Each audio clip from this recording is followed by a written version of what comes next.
Hi everyone! Welcome to another episode of Simplified by Cowrywise. So, this week we'll be talking about a very interesting concept called the monetary policy rate. I'm sure a lot of you have seen it on the news that, the Central Bank of Nigeria has increased the MPR, and I'm sure you're wondering, what is that? So, we are here to actually demystify what it is. The monetary policy rate is a tool used by the Central Bank of Nigeria to control interest rates in the economy. And they do this so they can manage inflation, money supply, and ultimately affect economic growth.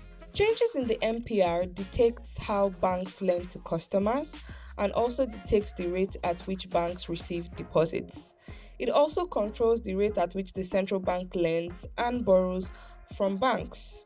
So, for example, let's say inflation rates are very high in a country, right? And the central bank is trying to make sure inflation comes down.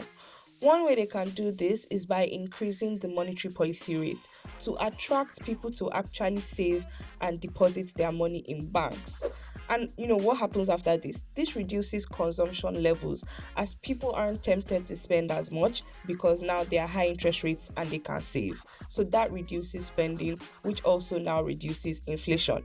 If you remember, inflation is simply too much money chasing very few goods. On the other side, when the MPR increases, loans become expensive for people and for businesses, which discourages investment spending and consumption spending. But that is the goal, to actually curb inflation that comes as a result of demand. In a nutshell, that is what the MPR is, and that is how it's being used. I hope you learned something today.